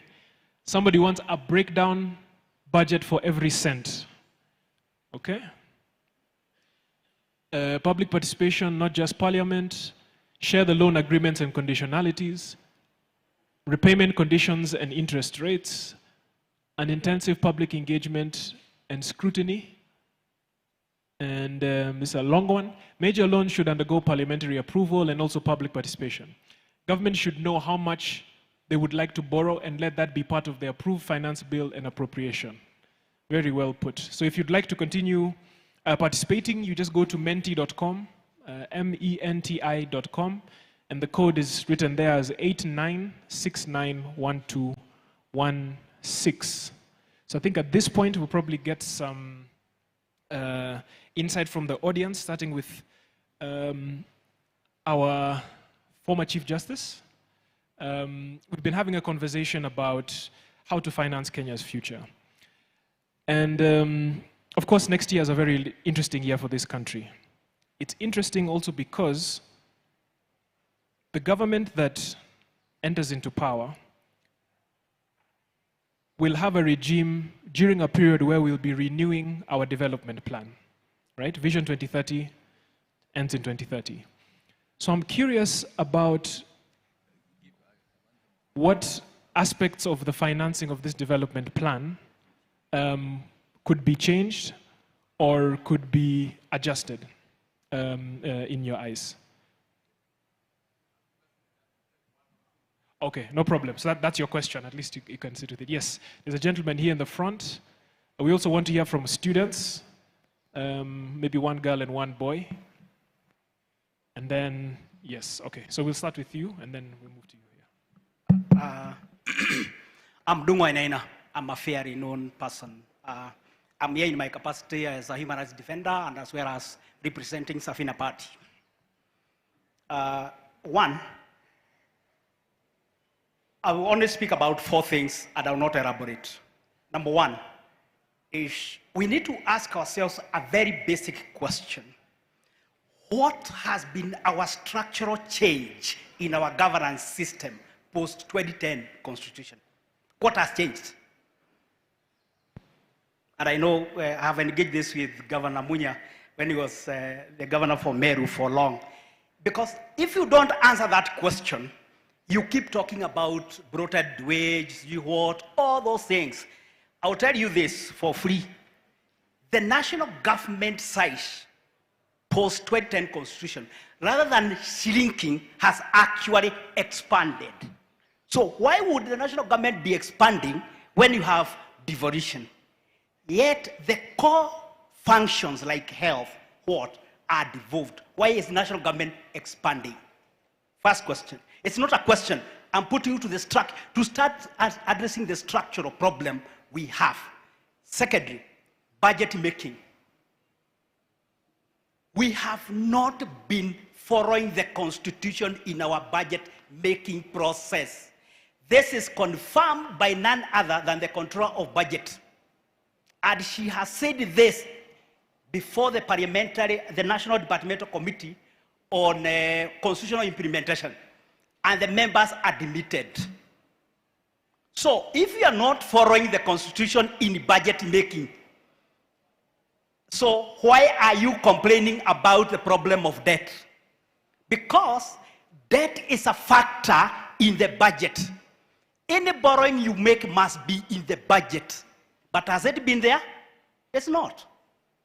So that's the second point I'm making. The third point I'm making is about devolution. We are 13 years post rollout of devolution, and this year we are going to be 15 years to celebrate the promulgation of 2010 Constitution. 13 years after we rolled out devolution, how far have we implemented devolution? Have we unpackaged, unbundled, and constant and transferred functions? No. Look at health. Health is 98% devolved, but who is controlling health? Right? So if you have not unbundled, costed, and transferred the functions, and how then are you complaining about the cost of running government? Why are you running dubious, wasteful, parallel government systems? Right? So the question here is simple. At what point will you be able to unbundle cost and transfer functions? Resources are two, right? Financial and the human. Why have we not been able to do that? And by the way, we have already expired, and the CJ can tell you this, that already we have expired the timeline that are set in the Constitution in terms of constitutional implementation. The timeline has expired. So we are already operating unconstitutionally in our own constitution. And finally, is a question that I think all of you have debated. What is our economic and fiscal policy post-2010 Constitution? Because the 2010 Constitution fundamentally altered our economic and fiscal policy. But did we change? No, we are still doing the old things. So what have we changed? And finally, on debt. As of data from the Institute of Economic Affairs on Wednesday, our debt was 12.32 trillion. And by the way, this debt is what you call the debt on the books, not the debt of the books. Like for instance, we are talking about borrowing now through securitization, is it? That is debt, but it is not on the books. So there's a bigger problem of a debt than what you just talked about. There's a debt on the books and the debts of the books. You need to find out where that is. Santeni. Thank you for that elaborate answer. Yes. Okay, Aya. so where are we? Sorry. Oh, yes. Yes, from here. My name is Luke. Sorry, Luke, go directly to the question. You have 1 minute, thanks. Yeah, and I have 3 questions. I will be very brief because I was prepared for this. So I'm a senior comrade. That is my question to the panelists. Number 1, I have the people's audit here with me, and it's not the first time I'm interacting with it. So my question is about budget, public debt breakdown by administrations. The report highlights economic betrayal and soaring public debt. Can the panelists provide a detailed, itemized breakdown of the specific debt accumulated under the last 3 administrations, clearly outlining how the funds were utilized and which projects received funding? That is the first question. The second one is accountability and recovery mechanisms. Given the claims of bad governance, theft, corruption, and state capture, what concrete legal and financial accountability mechanism does the Okoa Uchumi campaign propose to recover any identified odious debts and all specific individuals or leaders responsible? And the last one is this one: preventing future and sustainable borrowing. Beyond auditing past debt, what specific actionable policy recommendation does this report suggest to prevent future administration and engaging in unsustainable borrowing that can affect the rest of the generation. Thank you. Thank you. Thank you. I ask for the next question. You limit it to 144 characters. I will just hear from the student and then... Yes, Good morning, everyone. I have a question regarding on the new 2027 elections that are closely or rapidly approaching. My question mainly entails on the empowerment of the citizens and 2023 vision on regarding budgeting and debt that we as the people will pay. My question was, if we as the people, we elect a new government, and mainly we are supporting on our youths now taking over the seats that are going to be in the 2027. We need to empower our youths. One other thing, when they get to the government, the new government that is going to be in 2027, we need to install new plans or new internal systems that will stop corruption, even in a small amount. Because we as the people are suffering, we are paying, we are having high cost of living. We need to install new internal systems on reducing and stopping corruption in Kenya. And one of the other things that I wanted to say, as the country or as the people of Kenya, we need to consider having positions as we are going to, as the youth are registering there, even in the IBC. One person in the panel mainly stated on, are we looking on the leaders that we are voting for? What are they going to do in 2027? Do we know that, are we assured maybe they will do something when they get to the seats? Are we really sure? So when we are choosing for the leaders, kindly, focus on our people. Focus on your future and focus on the country Kenya, on its future and taxation. Thank you. Very well put. Very, very eloquent. So we'll have one more. Is another student? Yes, a young man. We'll have one more and then... Okay, good morning. Morning. Yes, my name is Manuel from Sedo. Yes, and I had a question about the rate of deduction in the next year. My first question is that we as Kenyans, the people who budget the budget of Kenya, they normally budget for those people who are capable of doing it. But in the slums, normally people suffer for getting that earning when to pay the student or a learner in school and find food, and yet you are busy putting the high rate of taxation in school. We are putting the school fees highly, and which led to pupils not to be attentive when they find their parents are really stressed on those issues. Thank you. Thank you. Very straight to the point. So at this point, we'll take, I think, former CJ. Maraga, and then maybe that'll be the last one. Yeah. Okay. Thank you very much. Thank you very much, moderator, for the opportunity. First of all, I want to express my pleasure to be with you here. Sorry, Honorable Munya, my friend, I missed your presentation and others, but I believe that the spirit of the discussion today is how we can find solutions to our problems. Kenya is a constitutional democracy. A constitutional democracy that is supposed to be governed by the Constitution. The financing of our future, the running of our affairs, all are provided for in our Constitution. And of course, the Public Finance Management Act and other acts that were enacted to implement the Constitution.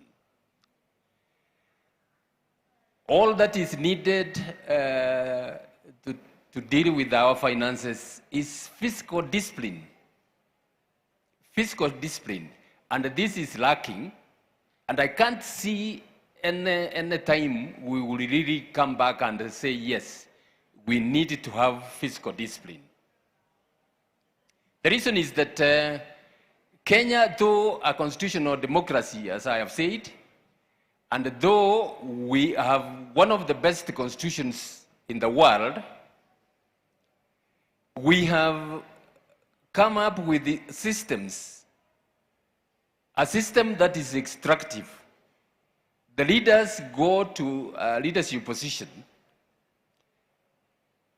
with the first priority being personal gain. As a result of that, they will not want to be controlled. They do not want to have fiscal discipline because that will, inhibit what they want to do so that they can benefit most. So as a result, we have that challenge where anybody coming to government would want to implement, cherry-pick the provisions of the Constitution to implement with the main objective of being able to loot as much as possible from the system for personal gain. So as a result, we have a constitution which is not being implemented. As the lawyers will tell you, we have a constitution with no constitutionalism. And that is the problem. To be able to deal with the problems we have, including financial discipline, we need to seriously implement our constitution. We cannot do that unless we have accountable leaders. Leaders who are listening to what the people are saying and seeking to implement their views. The Constitution talks a lot about public participation. When you are dealing with the national issues, you have tokenish public participation, sometimes choreographed, to just pick one few people and say, look, you have taken public participation. Then, because of that, you get the leadership, particularly in the executive, that come up with the policies that muscle the institutions that are there in the Constitution. And as a result, accountability is zero. So the projects, the provisions that they implement are provisions, and you will see that is the trend now. You will see that they are seeking to implement provisions, or the policies are geared to having projects. Projects that you are told, look, we are building roads for you. We are building stadiums for you. We are doing this for you. We need all those facilities. But at what cost? If you're going to have a road that is supposed to cost 100 million shillings, for instance, and it is costing 3, 4, 5 times that, and you're being told, look, we are doing this for you, then we should ask ourselves what we're doing. As I said, it is total lack of accountability. It's total lack of accountability. My view is, let's go back to the Constitution. Let's demand that leaders comply with the Constitution. Leaders comply with the letter and the spirit of the Constitution. Yesterday we saw the passing of an act of parliament giving power to a company or a corporation to run a huge sum of money on behalf of the government. With no system of, they have completely sidetracked the constitutional guardrails, where we know it that for any money to be expended Parliament has to authorize it. For any money to be that is expended, the Auditor General has to audit it and come up with a report on whether or not the Constitution is being followed.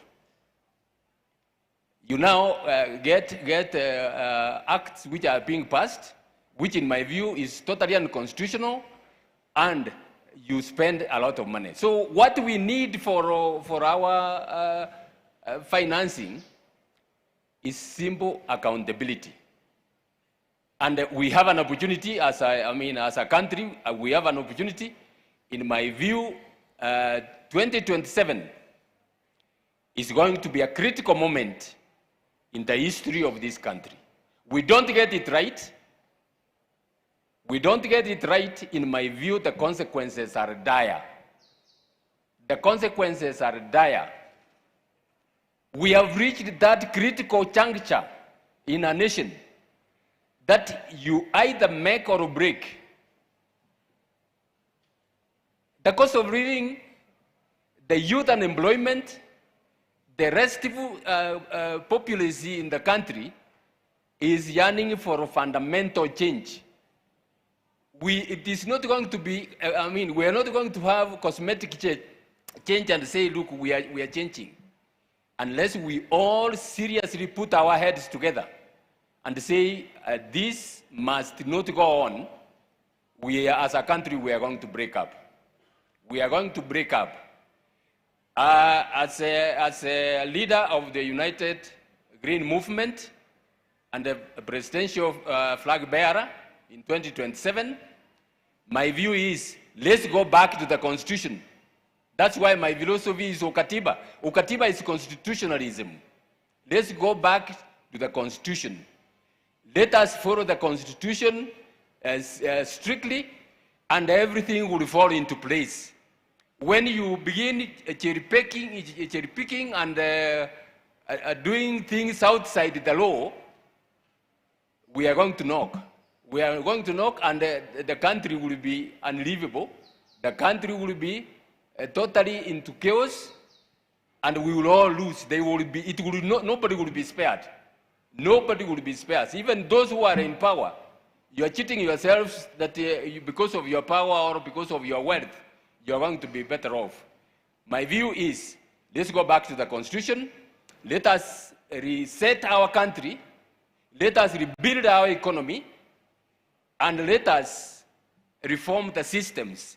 Give institutions the power the Constitution has given them, and give them a free hand to run their affairs. Make sure that those institutions are headed by competent people who have the interests of the nation at heart first before anything else.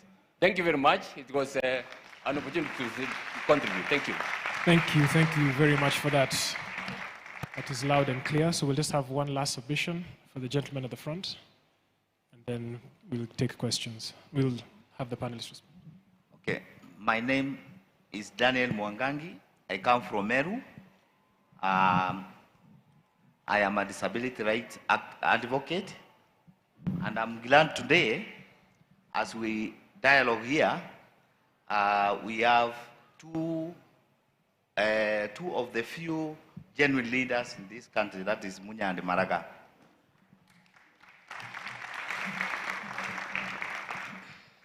Fellow Kenyans, as we dialogue here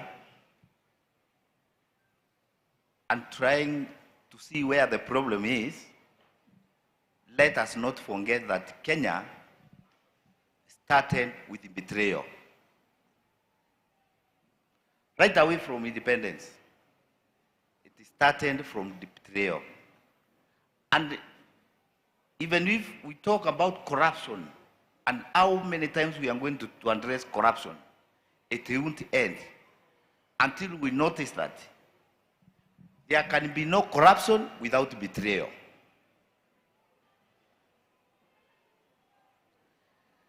The people who took the mantle of Kenya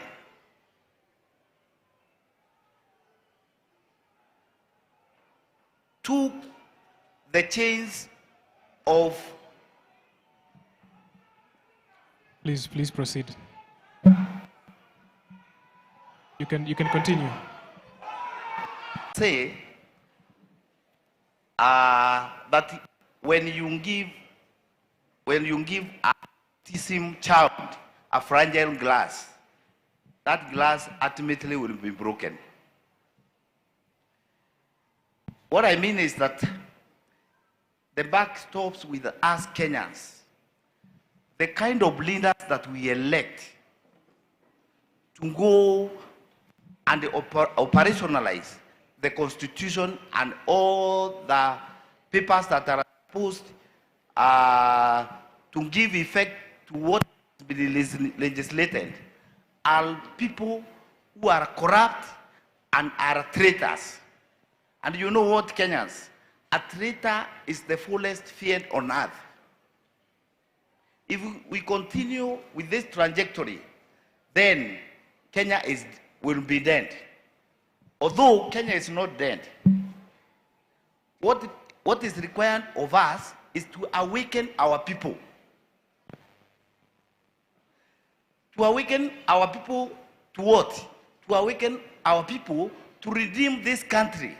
This country is lost. Let us redeem this country, Kenyans. And my philosophy is that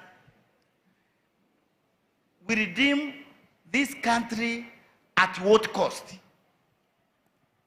We must be able to go an extra cost so that we redeem our country. It is not a matter of the court will judge the people who are stealing. It is us to redeem ourselves.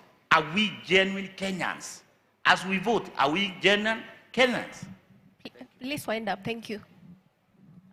So we take this opportunity to give our panelists a minute or so to respond to the questions that have been raised from the audience. So our panelists, part of the question that has been raised, I think the first person who asked the question was around the current debt stock. We have the session paper. It has information on the debt trends from 2012-2013 financial year to the projected debt for 2026-2027 financial year. You can also find that information on the National Treasury website on the debt report and other documents. So that information is already available. So there was also the question of the question that we got from the students. So I think we are going to be giving the panelists at least a minute, maximum a minute, to just respond to the question that you got. And I'll start with Honorable Peter Munya. Well, most of the comments made were really comments, not necessarily questions. But I want to agree with whoever is saying that there is some big gap in terms of the implementation of the Constitution, and that is that explains to us that constitutions without quality of leaders that are committed to implementing them are as good as they are in the paper, because it is people who give life to constitutions. All laws are given life by the people. So the responsibility of electing good leaders, as students, one of the students here explained, is really paramount. And it is sad that we have even our students, they themselves coming up that there is a problem with funding of our education. We thought we had reached a stage where the issue of affordability of education was sorted once and for all. That's what we thought. Now we've gone back to pre-Kibaki days, where parents, poor families, can no longer rely on the government to have their children climb the social ladder through an opportunity they are given by education. It's a very sad moment for our country. The other issue that was raised there in terms of the debt that each regime is responsible for, as you have said, it can be found in the statistics. But as one of the speakers said, the issue is not even the amount of money borrowed, it's what that money did. because you need to look at what was borrowed and then what did it provide. And of course, the law also, we can't also say borrowing is not a problem. There is a limit to what you can borrow, because you have to borrow within where you have resources to be able to repay. So it's not like the envelope is elastic forever. There is a limit, and that's why the Constitution puts a ceiling on how much you can borrow. And we are breaking that ceiling, then we go back to the Parliament to approve after the fact. That's what we have been doing. And the Parliament has been in a hurry to do that, to approve whenever that has been done. And as I've said, the breakdown in terms of accountability of our institution, the failure and the capture of our accountability institution is one of the biggest challenges this country has. And that again goes back to the quality and the character of the people we elect. Thank you.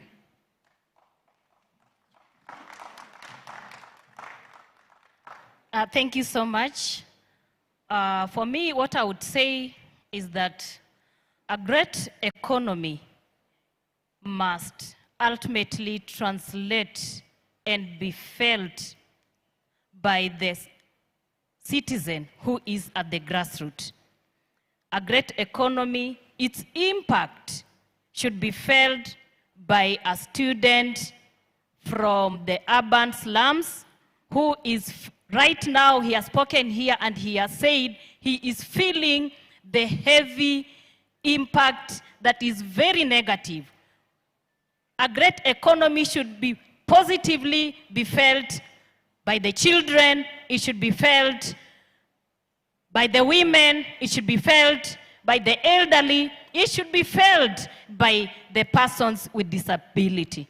And therefore, we need to ensure that our national government is really intentional.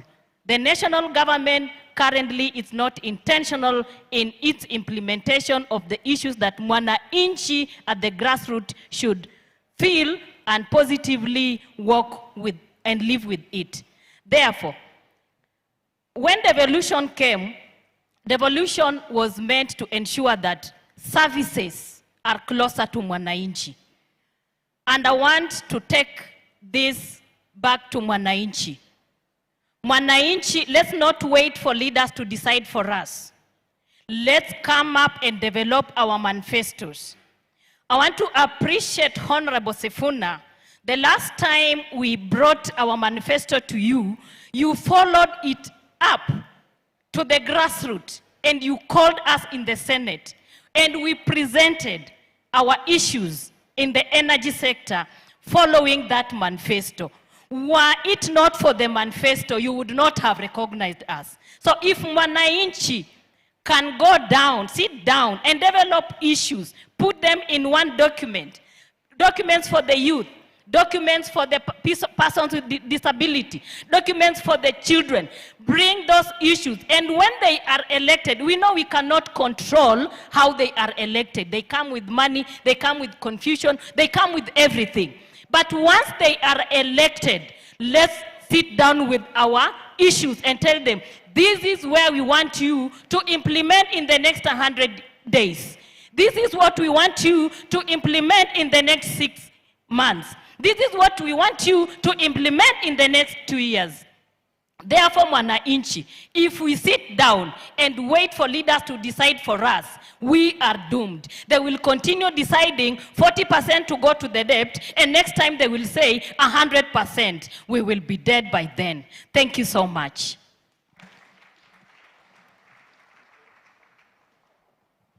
So I'll just respond to a few things. And like I think I'd mentioned some of the recommendations we have given of the reforms that should go into it. But in a nutshell, to just say, and a number of speakers have spoken to it, we have an issue of discipline because we raise a lot of revenue, but we misuse it. We have our priorities wrong. We prioritize the wrong things. One thing we need to do is reduce on the spending. But what is happening is that we are reducing on spending on the wrong, we prioritize the wrong things. Another thing is we keep on, so we budget, but then we have a number of supplementary budgets coming along. So in between the financial year, we have 2 to 3 supplementary budgets. So even our budgeting is not respected. So we sit down, agree on a position, but along the way, because of our lack of discipline, we keep changing, shifting the goals. Like the issue of the public debt, I think Honorable Munya has mentioned. So when we realized we are about to burst the ceiling, we moved it. We moved a little bit. And then when we realized we are going to burst the ceiling, the new ceiling, we shifted. Now we are working with a percentage of our GDP. And still, so we have a limit of up to 55%. We have by far burst that again. We are up to above 60% of our GDP. So our main issue is discipline, and again on how we spend the money. On the issue of odious debt, it's a conversation that is ongoing. Of course, it needs to be guided by the process. For a debt to be odious, a number of things needs to have been violated. And the reason we need now to, I think we've spoken about having the right information, having all the information disclosed.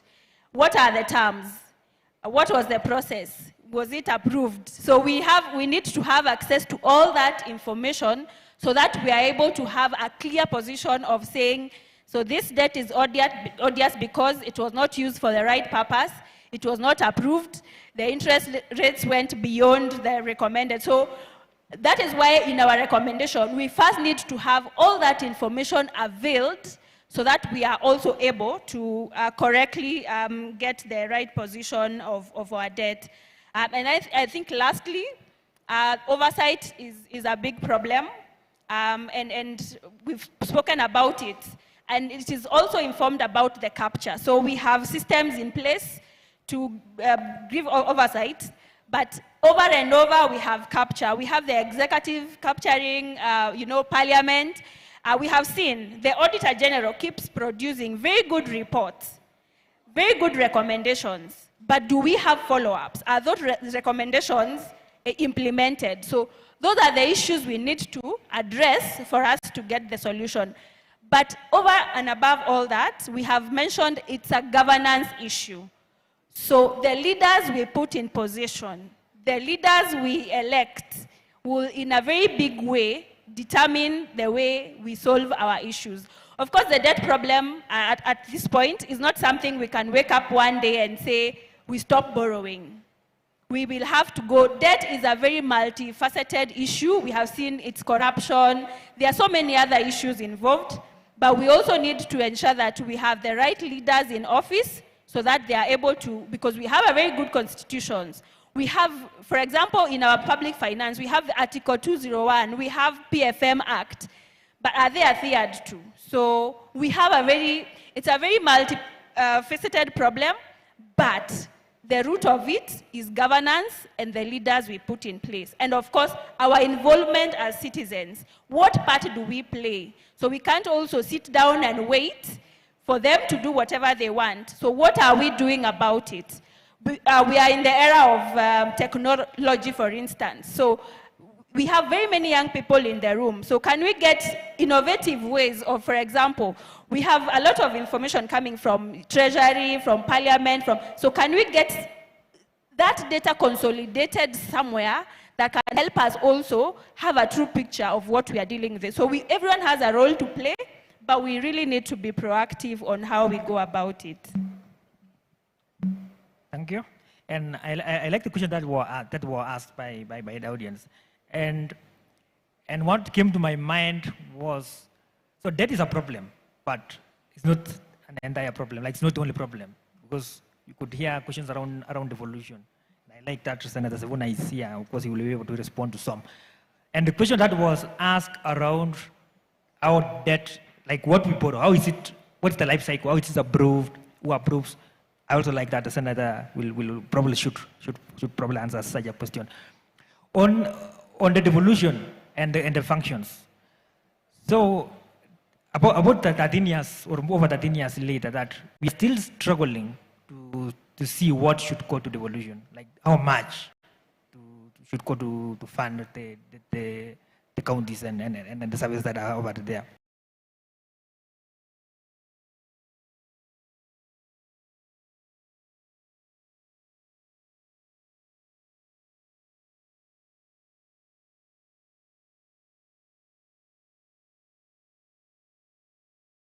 But it is not happening. Because if, let's say, at the national level, Ministry of Health was to justify clearly and show this is what we are doing, then it could have also made it clear on how much actually should go to counties, especially in health, which is heavily devolved. But alas, it's not, still seems not to be happening. But then it also takes me back to what has been done so far, especially on transfer of those functions. Because when you talk about what IGTRC, the Governmental Relations Technical Committee, has done, because they have been able to unbundle the functions and some have been costed. But recently we realized that that process has been stalled somewhere or it was recalled.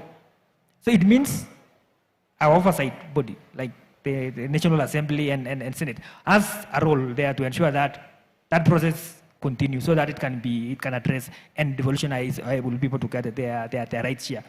But then when you see the coming financial year, the 2026-2027 financial year, what is projected? So counties, of course, will just be getting a very small additional allocation, kind of, like about 5 billion.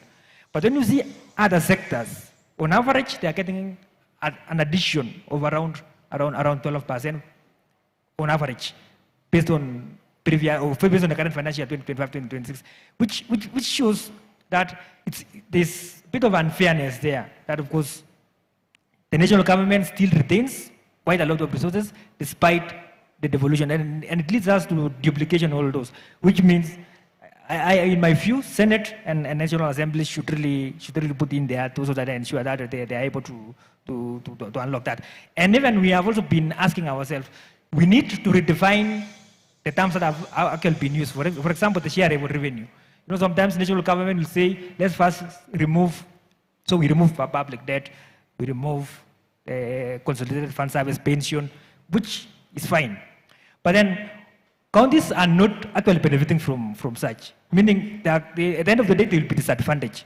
And most of the services that are offered are at the county level, which is a challenge. And another question that we have been grappling with. Sorry, final point. The parliament listens. So it's a question also that we also need to continue. Although they are giving us spaces to participate, but they listen and actualize what we are raising. Thank you. Thanks. There's a comment that has alluded to the caliber of leaders that are elected into office. So for me is to encourage the young people. If all the youth who were on the streets in June 2024 were to get a voter's card and on the day of the elections go and vote in their leader, the concerns we are having that the elections would be rigged would be a different conversation. Let us give them another better problem, as opposed to just making them have an easy way that we don't decide to go and vote.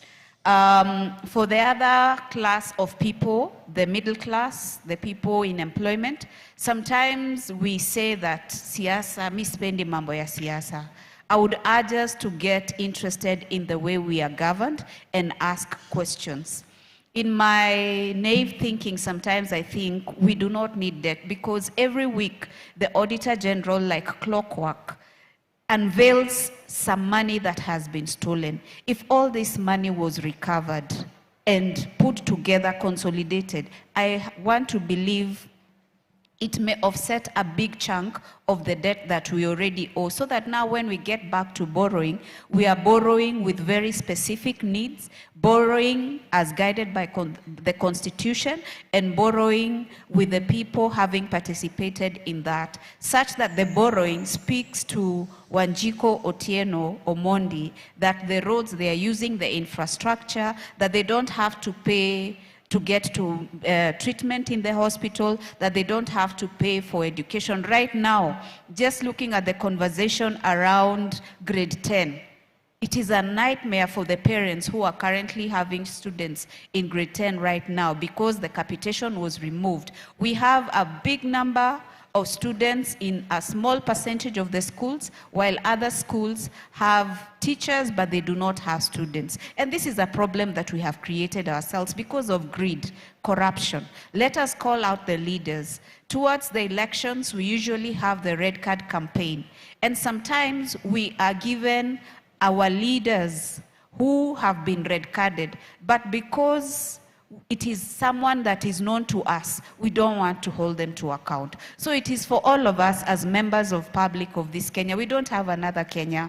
We need to make sure that Kenya is protected by everyone and ensure that the debt that is borrowed works for us. Thank you very much. Thank you very much, panelists. We have come to the end of our panel discussion. Before you close, Sorry, I just wanted one last question. Yeah. Who in their right senses removes Eduafia? Who in their right senses removes it completely and replaces with nothing? Thank you so much. All right. That was a good parting shot. So thank you once again to our panelists for being a part of this discussion and helping us understand how to finance Kenya's future, especially given the circumstances we find ourselves in. So we'd like to move to another part of the session where we'll be inviting one of our honorable guests here to say a few words. But before that, we'd like to take a few pictures with the panel. And we have some gifts for you for coming to share your insights. You see the sun has even come out. We are grateful. So we'll do that quickly, and then we'll get into the next part. And thank you, the crowd here for being a part of the discussions and for your input and your questions. It's much appreciated. All right, can we have a round of applause for the panelists?